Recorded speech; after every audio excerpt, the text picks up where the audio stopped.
marriages, they want to avoid conflict at all. They don't want to fight. Oh, come on. No one is a saint. Right. Come to the table. As we have expectations in terms of finances, expectations in terms of how we do this or that, when it comes to sex, people keep quiet. Such a very serious discussion because some people believe that sex happens only in the dark room. And they won't discuss anything. Whereas the other party in the marriage feels like it will happen anywhere, any time of the day. And many people die in silence because of satisfaction.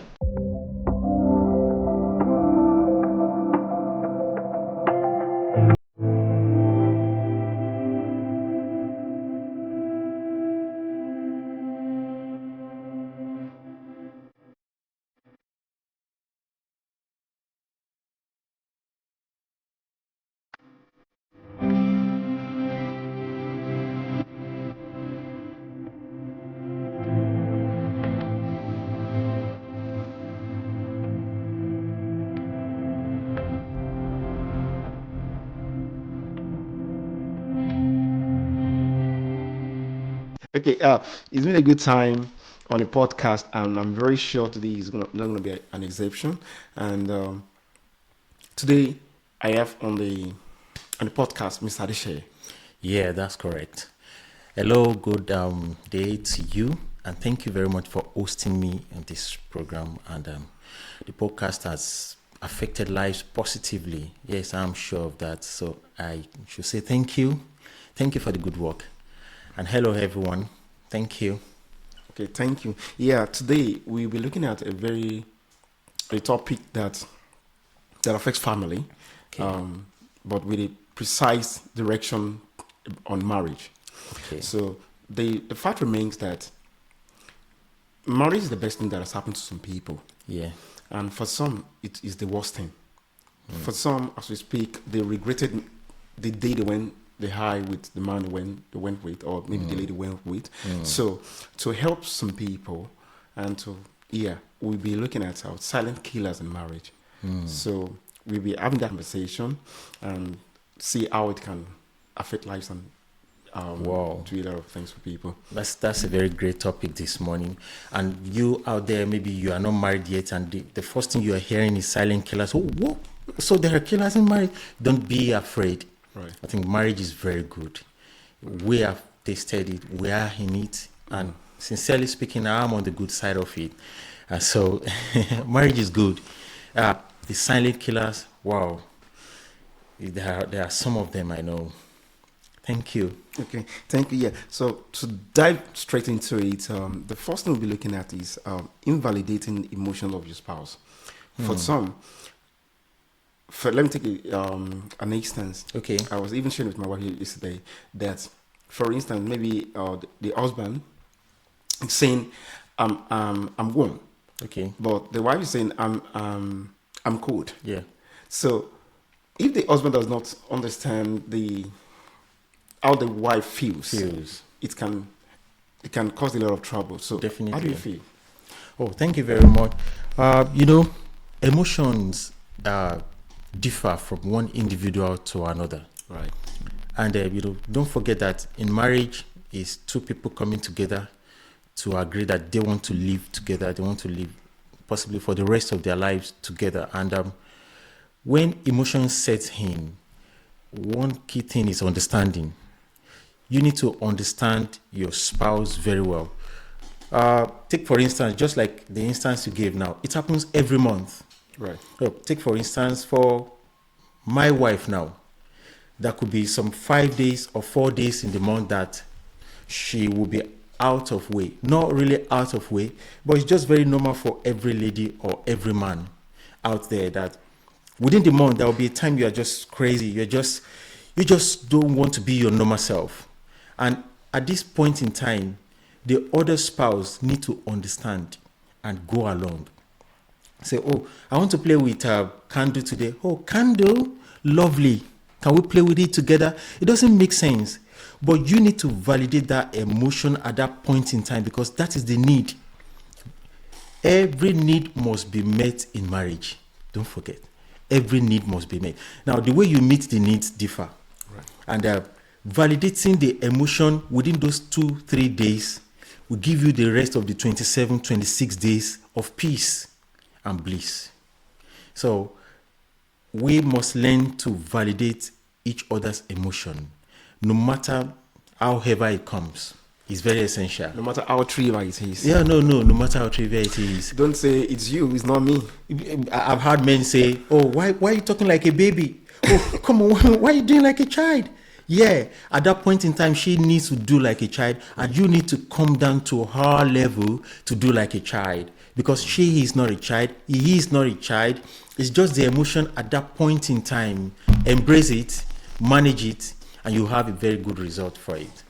That's good. Thank you. So we look at some people talk about those that are yet to get married, Yeah. or even proud people. It happens to everyone. Yeah. Proud to marriage or proud to the wedding.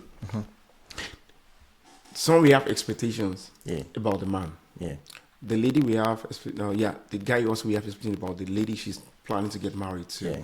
But if the person going into the marriage is not able to express the expectations. Expectations. Yeah, so Unexpressed expectation or unspoken expectations is one of the silent killers in marriage. right.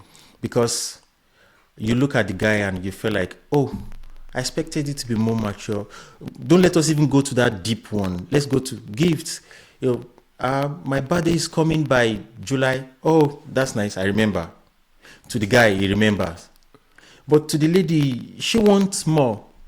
Let's talk about the decorations. What type of cake?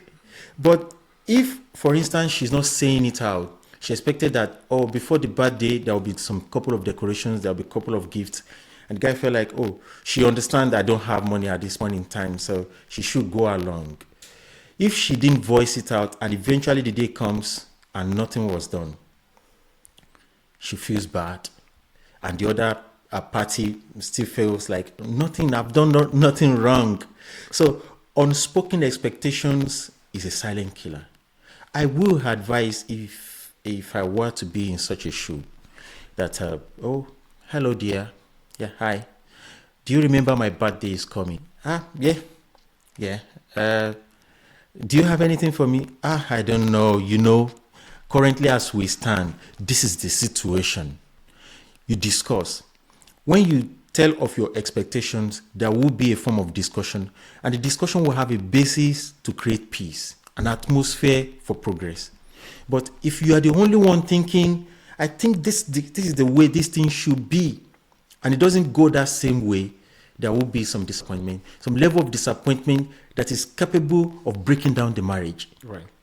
Because if it continues and is consistent, the next feeling will be, oh, so I don't even want this guy, or he has made me so worthless. Whereas he's not thinking in that area.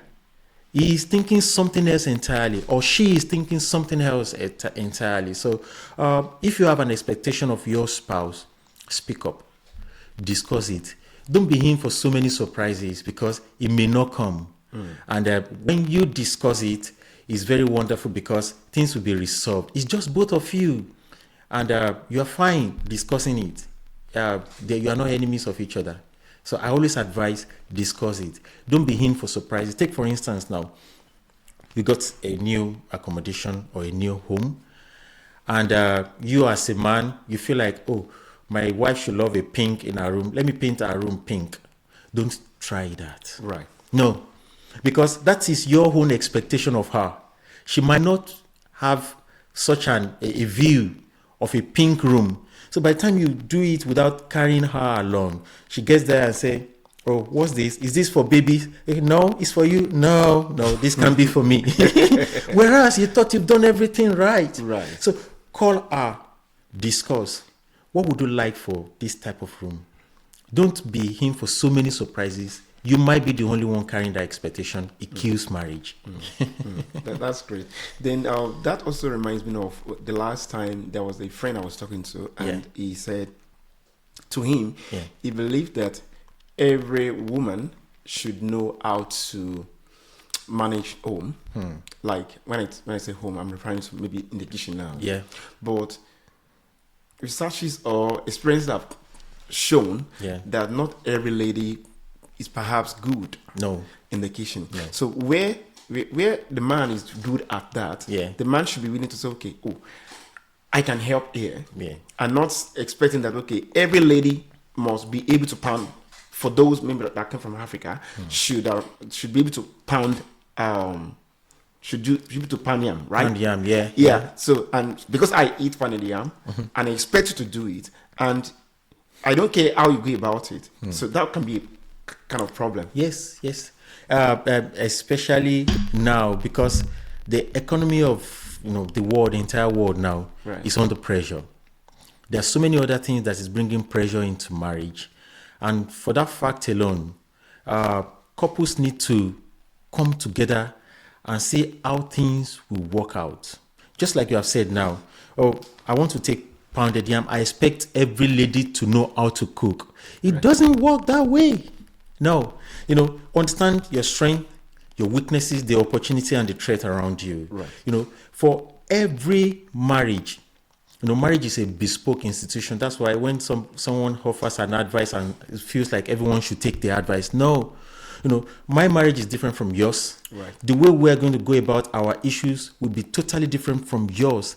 The angle at which we see things, we view things will be different from yours. So I might be the cook in my home, and she is the boss.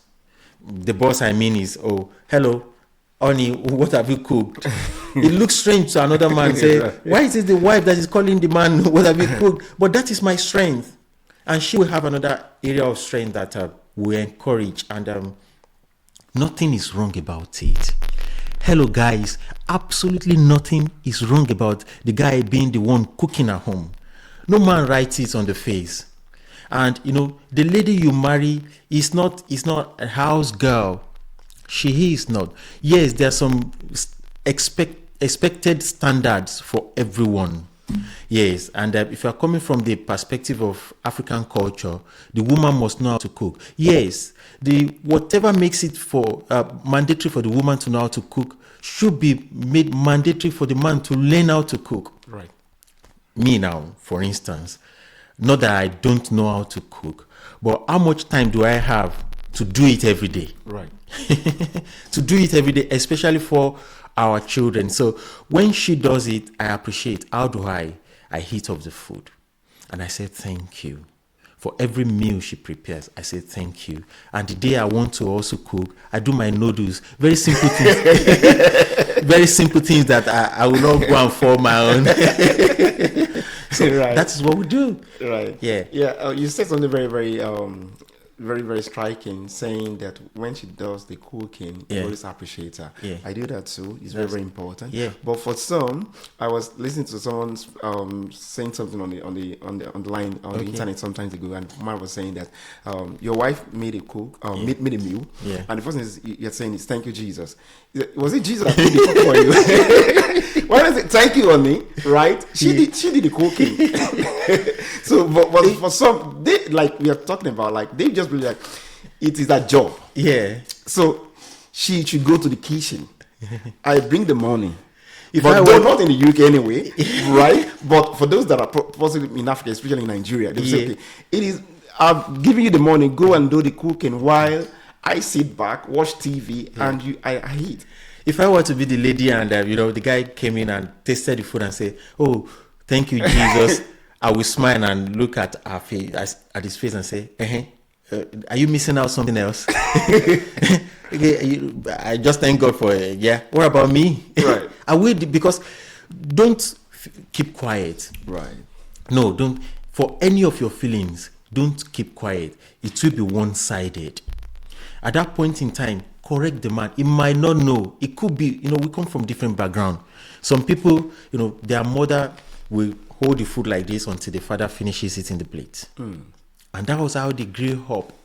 You won't blame him when he gets into the kitchen and he won't appreciate what you've done. So just let him know, "Oh dear, I love the way you thanked Jesus the other time in the kitchen when you tasted my food. So lovely. You are such a religious man. I like it. However, you forgot to thank me. Right. And I would have appreciated it too, just like your Jesus. You go, oh, I'm sorry. Right. Thank you. Oh, it's all right. And you said to it. At that point, you're on the same page. But the immediately, I said something when I was coming. Myself and my wife were reviewing. We review our marriage. Right. We review a lot because you wouldn't know when you slide into these silent killers in marriage. Irrespective of your status, be it you are a pastor, you are whatever CEO, marriage can actually slip from the hands of the perfect. It can, when some things are not taken cognizance of. So I said, oh, when last have I held your hand on the road and we take a walk and I still hold the hand, you are beside me. And do you know our response? Is it not you, Pastor Shea? I felt like, oh my God, I missed it. This is F9. This is F9. Wow. Then I apologized. And of course, I've promised her now. I'm not telling you. I've promised her now. Right. And it's not going to be the same again. Right. Yeah, so there must always be a review. There must always be, speak out so that it will not be one-sided and you'll be able to resolve it on time. That's good. Let me look at what you said again. You said marriage review. Yeah. For some, at work, they do business review. Yeah. But when it comes to marriage, they just believe they are in it and that's it. And it must run. But based on what you said, that would mean that for those that do it that way, they've been doing the wrong thing. Yeah. Because you have to sit down and look at, okay, what have we been doing right? Yeah. What can we improve on in our marriage? Yeah. How can I better be a better husband for you? Better husband, yeah. What can I do to make you happier? You know, do you know that if every quarter of a year passes you by without a marriage review, there are some silent killers that are sneaked into the marriage and you will not be aware of it. Wow. Yeah. There's a technological instrument we use, they call it 5Y in root cause analysis. If anything happened within the home, you say why. The first why, the reason you provide might not be the root cause of that incident or that issue degenerating. Take for instance now, I said, good morning, Iyawo, and she responded the way she doesn't normally respond. Within my heart, I would say, why? Oh, maybe I greeted her late. And the next why did I greet her late? Oh, maybe I'm too forgetful recently. Why am I too forgetful recently? Maybe the workload has been so much on me. Why is the workload being so much on me? Possibly I'm not managing my time very well. Why am I not managing my time very well? Right. It could be that I'm trying to be lazy man. So by the time you run the why or up to the fifth one, you won't know the root cause of the reason why she said that, and you will generally or eventually discover that it is not because of her, it is actually because of me. So there must be a review at all times, and for every quarter of the year, call yourself together and ask the sincere question. Be intentional about it, because the response will not be the Not one as a ritual. Yeah, not as a ritual. Right. You just have to be intentional about it and expect the worst response. Don't be hungry. Both of you need to agree that, this table we're coming up might be hot. Right. It might actually be hot. That's why, conflict avoidance is another silent killer. Right. It's another silent killer. Some marriages, they want to avoid conflict at all costs. They don't want to fight. Oh, come on. No one is a saint. Right. Come to the table. Let the table be hot. Before you start the hot table, both of you agree that this thing we want to do might be hot, but we are not leaving this table in discord. Right. We will resolve. Okay, that's fine. So when it got to the hot point, at the melting point, stay calm. Take a sip of water. Continue. And you will agree on a page that you can move on. Right. A basis that will help you, because your marriage is different from every other person's marriage. Right. That's it. review is essential. That's good. So technically, you've taken us to business analysis, which is Yeah, for marriage- those that are about taking business analyst course, they can actually consult you. That's very important. Yeah. So I like that. I like Thank that. you. I like that. Yeah, you said something very important earlier. Also, you mentioned something around feelings. Yeah. So let me take it deeper. Like we've talked about some things, like unexpected expectations. Yes. For some ladies, or for some men too, Yeah. before they got married, they had expectation about sex. Good. That the person I'll be getting married to, maybe some will, for those that are Christians, will say, okay, and those that waited without having the bed defied, Yeah. would say, okay, when I get married, I would have the best of my life, Yeah. right? Yeah. But getting into it and then discovering that, oh, this is not what I actually expected. It's not possibly what I had people saying about sex. Is Yeah. what I'm saying. Yeah. So instead of dying inside and saying like, oh, this man is not actually helping me get to orgasm, why not talk about it? But I've seen it. I've had some people. I was on a particular WhatsApp group, and the lady on that platform that day was like lamenting, like tell our men they don't know how to do it. That the lady was lamenting, Yeah. profusely, Yeah. and I was like, I said, I just sent something. I said, get a book by somebody hear me, Sex Straight Talk. Yeah. It will help you. Yeah. And if your husband is still struggling, please, I will do you the favor of, I'm not saying I'm a sex therapist, Yeah. but Some little tips. Get in touch with me. Yeah. But though she never got in touch with me. I don't know, but it's that business. Yeah. But the point I'm trying to make here is that as we have expectations in terms of finances, expectations in terms of how we do this or that, Yes. when it comes to sex, Yeah. people keep quiet. Especially for some that are Christian, the wife might be saying, if I talk about it now, oh, this man will not say I'm doing something outside or I'm a prostitute. Yeah, but you're not happy about it. Yeah. You're not talking about it, and you don't know what the man is actually feeling. Yeah. So can you touch upon about it? Thank you very much. It's such a very serious discussion, because some people believe that sex happens only in the dark room, and they won't discuss anything, whereas the other party in the marriage feels like, oh, it could happen anywhere, any time of the day. And many people die in silence because of satisfaction. We've said it earlier, discussion, review is essential. Another thing about the sex life is feedback. There's no way God has created you that you are not good as a woman or you are not good as a man. But the way, whatever you do with yourself or yourselves is what matters. Review, that's Right. number one. Right. When you have your intimacy, come back to say thank you. Right. Appreciate it. After the appreciation, come back to say, how did you feel? Right. Many people don't ask that question. They felt like, I told someone, I said, if you are a man and you behave like a god in the house, you will be fine, but everyone will not be fine with you.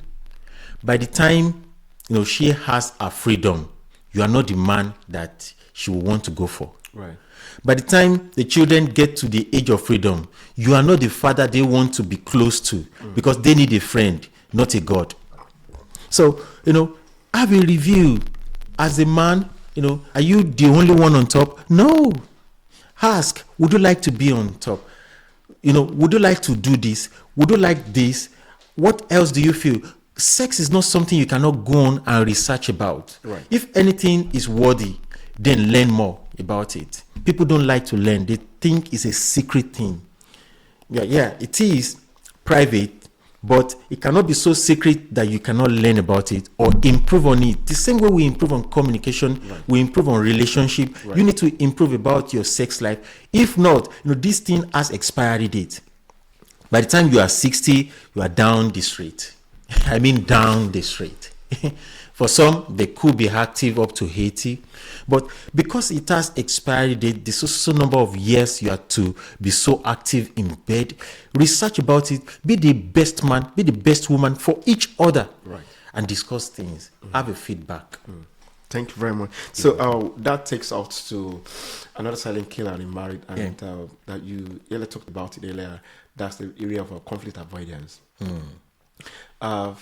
I tried to do a kind of post recently, like saying, if you're married and your marriage is between the age of 1 to 5, and or maybe or thereabout, and maybe the wife or the husband is saying, in our marriage we don't fight. But I'm not talking about fights that you box each other. Quarrel. You don't have a quarrel. You don't have a disagreement. Disagreement. So if the wife is not, your wife does not disagree with you on a particular thing at any point in time, like you said earlier, maybe being a god, either of the two parties is deceiving oneself. Yeah. Yes. So is that you're deceiving yourself, or the person is deceiving you? Yes. Or the person you have killed the person, and the person has totally withdrawn to a corner. You might not reach the person anymore. Yeah. You are very right. Yeah. In fact, you are very, very correct. So many people today, so unfortunately, the so-called religious people, they've shied away from, conflict, or coming to terms to know that in marriage, there could be conflicting ideas. Right. There could be conflicting interests. There could be conflicting timing. There could be conflicting, discussions. I want to discuss business, but at that point in time, she wants to discuss sex. And she feels like, oh, because you are the God, let's discuss business. And she kept quiet. It is scaling. At a certain time, she withdraws. By the time she go out there and she sees someone that is discussing sex, and she had wanted to discuss sex with a man that is not ready, is not available, just business. They discuss sex out there, and you are nowhere to be found in her sex life. So conflict, never shy away from conflict. When there is a conflict in marriage, we don't say abuse. Right. No marriage should have any form of abuse. Abusive word, assault, physical or emotional, is wrong. We totally condemn it. It should never happen. You should never say any foul language, no matter the conflict, no matter the dispute in marriage. Watch your tongues. Don't say any wrong language. And watch yourself. Calm yourself down at all times. Never raise your hand against anyone. Right. It's wrong. So, but in conflict, we're eating noodles today. Oh, no, I'm not eating noodle. I'm eating pounded yam. Oh, but we don't have pounding machine. What do we do? Well, I don't know. Go and cook it. There's a conflict already. Absolutely. There is a conflict already. Right. This man, what does it take me for? At that point, there's a conflict and you need to manage it. It is capable of breaking the marriage if it is not well managed. Well, if he is a God, just like I said the other time, if he is a God, you might find a way to prepare it. But don't keep quiet. Get a counselor. Get someone. You need to talk. You need to discuss with someone at that point in time. It's not that someone is intruding into your marriage, but you need help at that point in time because you're dealing with a God here, in quotes. Right. Yeah, he's an autocratic person and he won't change his mind. So you need help. 1, to speak out. 2, to get help. And, in conflict, you should be able to find a way to come down and come together and say, oh, I love to prepare pounded yam. However, at the time you were asking for it, I was tired. I don't know what to do. But because I love you so much, I prepare it anyway. For a man that wants a progress in marriage, Right. you should appreciate that discussion. 1. 2, you should admit that you've done something wrong. 2, 3, you should apologize. I am sorry. Anybody that does not learn to say I am sorry in marriage is not ready for progress in the marriage. Yeah, it's not ready because there will always be conflict. And for conflict, you must resolve it. Take for instance now, my marriage. We agreed before we got married that forever, for all the time, we'll be together until death do us part. We sleep on the same bed, we share the same room. Nothing will take us away from that bed to our children's bed or to another bedroom. We use the same towel, we use the same toothbrush. Yeah. Yeah. Until date, we're using the same toothbrush, the same towel, we sleep on the same bed. Why? So that if there's any conflict at all, we still have interaction. Right. If you are using the toothbrush and I feel like, oh, there's something wrong already and I need a channel to come back together, I'll look at her. At the time she wants to use the toothbrush, it will be the same time I also want to use the toothbrush. I say, oh, I also want to use the toothbrush. But I came into the bathroom first. Oh, I'm sorry. Then we'll find a way to resolve. Right. But if there are no things that you do in common, if there are no things that bind you together, you discover that you share different rooms, you do things differently, and the gap will getting wider and wider and wider. No divorce starts one day. No divorce starts one day and end that same day. No, it starts gradually. And if care is not taken, it's going to break down. So for every conflict, manage it. Speak out. And always have this mindset that my marriage must work. I am not a saint, neither is she a saint. We must come together and agree and review and move forward. That is it. That's fine. But in a case whereby either of the party Yeah. sees that something is getting Wrong. and is getting out of hand, and maybe she approaches the husband and the husband is not giving a listening here, right? She should be able to seek for help. It's very essential. Yes. See, at the inception of our marriage, I was a pastor before I got married. I was already a parish pastor before I got married. And when we got married, there was a day I think I was preparing for Bible study or something, and she was just driving back from our place of work, and I said, we need to go to Bible study. And she said, oh, I need to cook for the children. The two are important. And I felt, okay, which one? I got angry. I said, so pastor still are you not the one that is preaching like this? And I felt like, oh, truly, we need help. So we went to the person that counseled us into the marriage.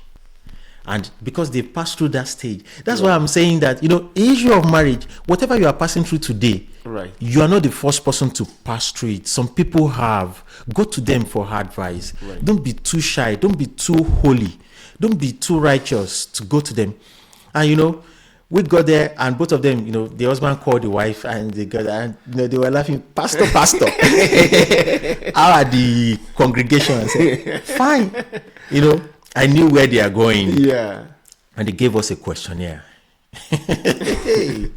I failed. Because it's the same question, and they said we should answer. They gave us pencil, and by the time we completed and say, oh yeah, exchange, just like in elementary school, that exchange your work and mark. Right. When we were marking it, we didn't pass, we didn't do well. I said, oh, I actually need to know that at every point that is dangerous, I seek for help. Right. Irrespective of my status, be it that I'm the CEO or I'm the coordinator or I'm the king or I'm the ruler of this, whatever, I need help because I want this marriage to work. And that is it. That's good. Yeah, that would take us to talking about past trauma for some people. The things they faced in the past, maybe in their past relationship, or maybe in their family growing up.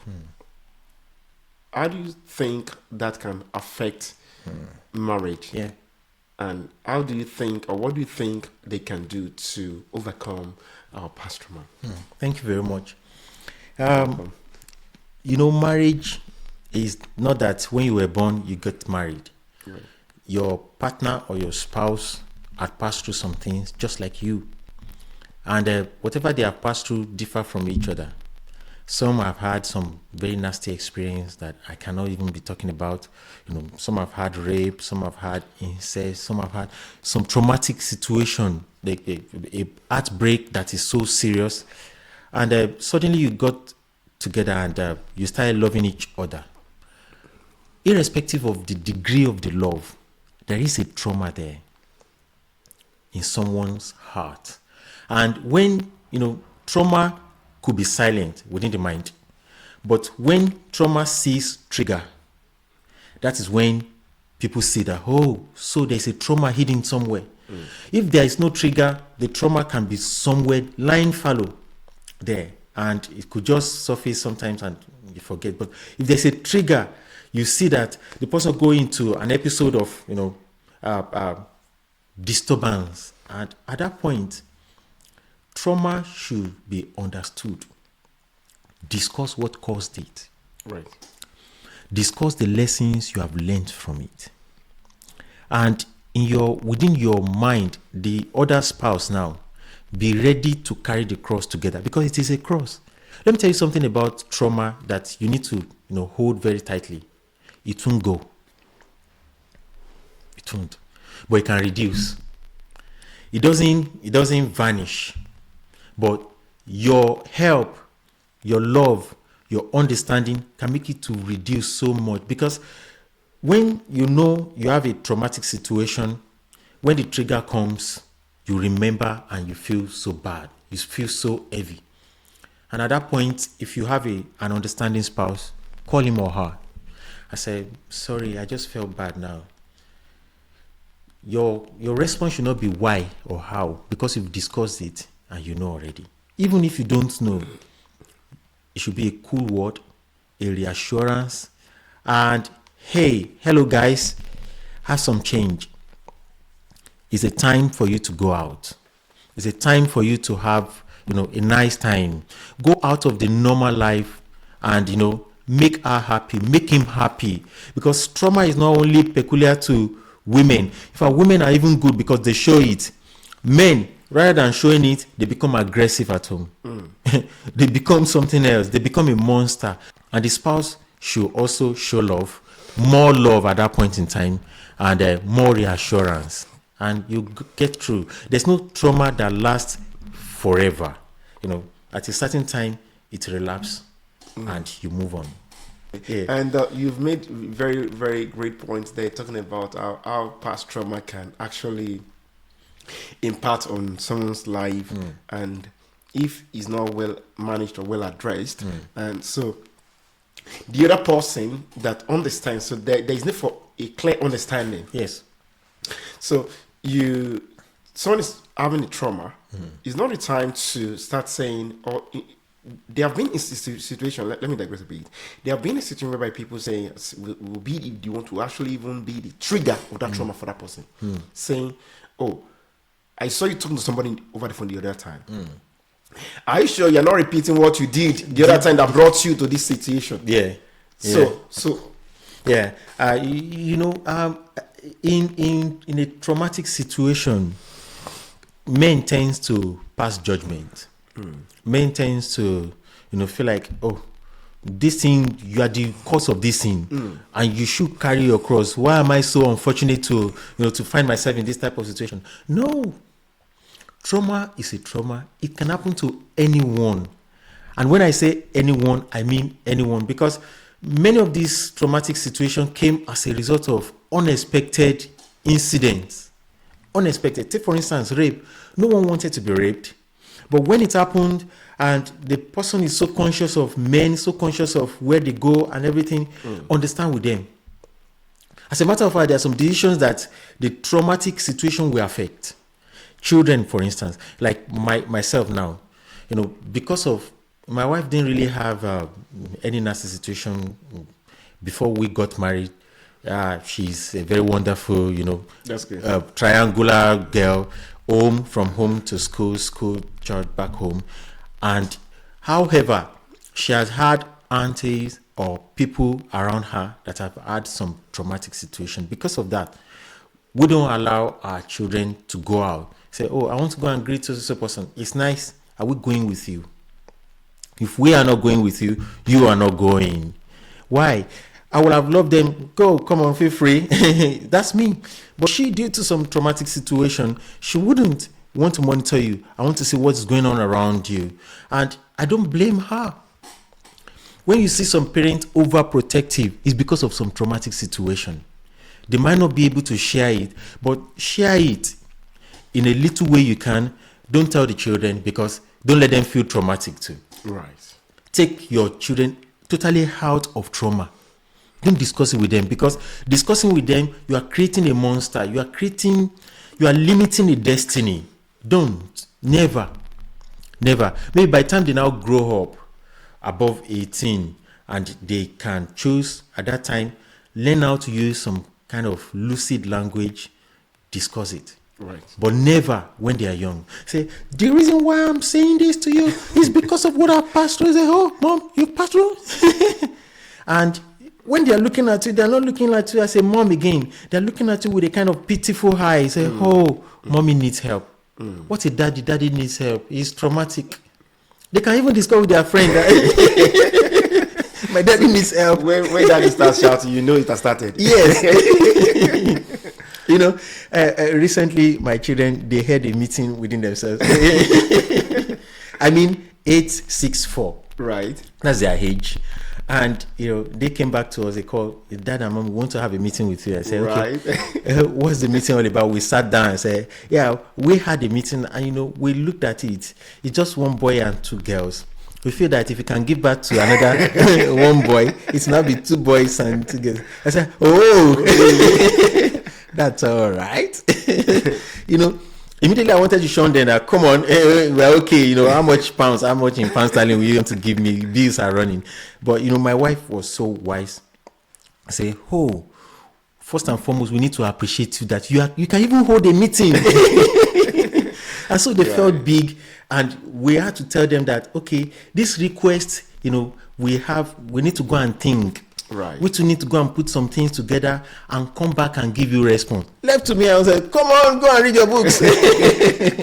So trauma must never be cascaded to the children. Take them totally out of it. Manage it well.